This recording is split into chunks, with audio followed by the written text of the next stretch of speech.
नमस्कार दोस्तों, दीप्ति हर इस YouTube चैनल पे आप सभी का स्वागत है। आज की कहानी है कॉलेज पिकनिक पे घटी एक भूत घटना। तो चलिए आज की कहानी की ओर बढ़ते हैं। मेरा नाम मिलन है। आज से 7 साल पहले मेरे साथ एक डरावनी घटना घटी थी। मैं उस टाइम पे ग्रेजुएशन लास्ट ईयर पे था। मेरी घर से कॉलेज 7 किलोमीटर दूर होगा। हमारी कॉलेज से कम 90% स्टूडेंट आसपास गांव से पढ़ाई करते थे और 10% स्टूडेंट दूर से आकर पढ़ाई करते थे। आप लोगों को पता होगा, ग्रेजुएशन बहुत स्टूडेंट का आखिरी कॉलेज लाइफ होता है, क्योंकि कोई जॉब के पीछे भागता है तो और किसी का शादी हो जाता है। ठीक वैसे ही मेरी हालत था।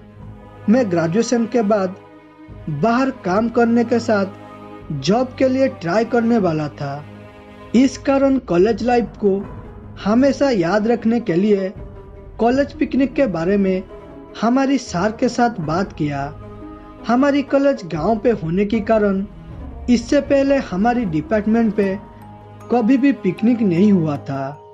इस कारण हमारी सर पिकनिक के लिए राजी नहीं हुए, लेकिन बहुत समय सर को समझाने के बाद सर पिकनिक के लिए राजी हो गए।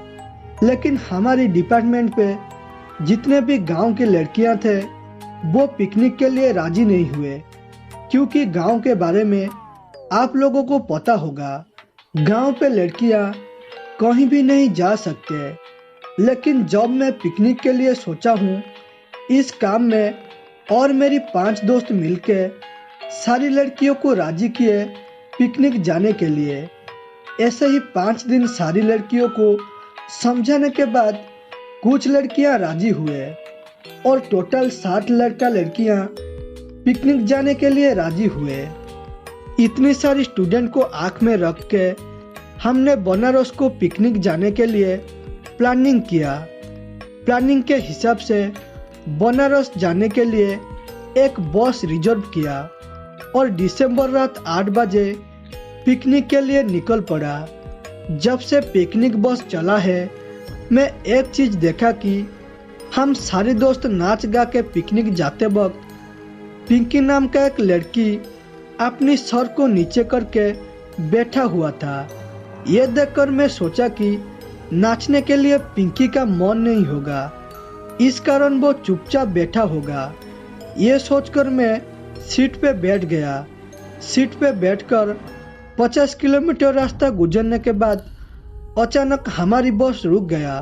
बस रहता देखकर मैंने जब इसका कारण ड्राइवर को पूछा तो ड्राइवर ने बोला, लगता है बस में कुछ गड़बड़ हुई है, नीचे उतरकर देखना पड़ेगा।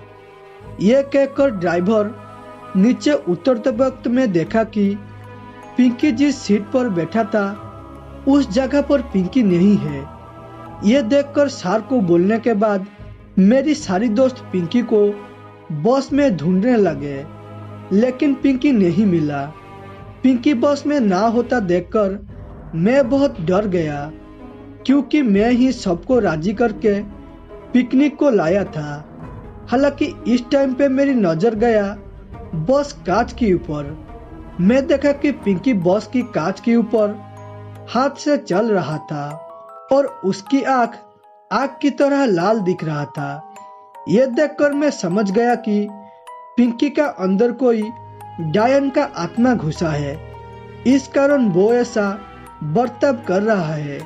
पिंकी को देखकर मेरी सारी दोस्त डरते समय ड्राइवर सबको ना डरने के लिए बोला और बस की अंदर से रखा हुआ गंगा जल निकल के पिंकी के ऊपर फेंक दिया।